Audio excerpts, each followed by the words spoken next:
ரொம்ப சந்தோஷமா இருக்கு. ட்ரிபிள் வந்து எனக்கு வந்து ஒரு ரீஅஷூரன்ஸ் மாதிரி சொல்லலாம். ஓகே, நம்ம கரெக்டான ஒரு பாத்ல போறோம்.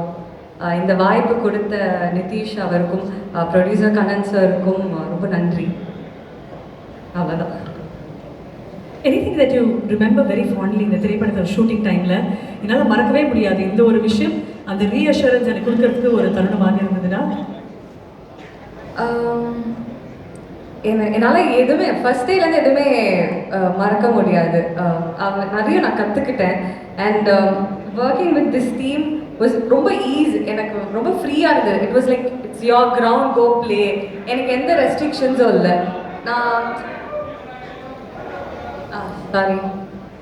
So working with this team வந்து it was very it was like it's a your ground, go play.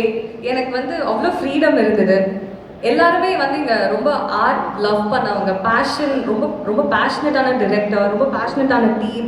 எல்லாருமே மோஸ்ட்டாக வந்து நியூ எடிட்டராக இருக்கட்டும், எல்லாருமே வந்து நியூவாக தான் இங்கே இருந்தோம். அண்ட் யங் பிளட் ரொம்ப அதிகம் இங்கே. ஸோ அதனால் நாங்கள் ரொம்ப ரொம்ப ஃப்ரீயாக இருந்தது. ஒரு எனர்ஜி இப்போவுமே இருந்தது அங்கே. And working with Jeeva sir. Jeeva sir வந்து நான் சின்ன வயசுலேருந்து வந்து கேடிவி பார்த்து வளர்ந்தேன். அதில் வந்து எப்போவுமே சின்ன வயசு தாங்க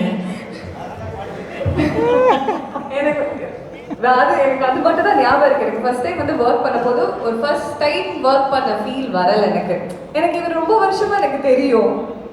நம்ம வீட்டில் இருக்கிற ஒரு ஃபீல் இருந்தது. எனக்கு மட்டும் இல்லை, கம்பம்ல இருந்தவங்களும் தேனியில இருந்தவங்க வந்து நடிச்சவங்க எல்லாருமே சொன்னது,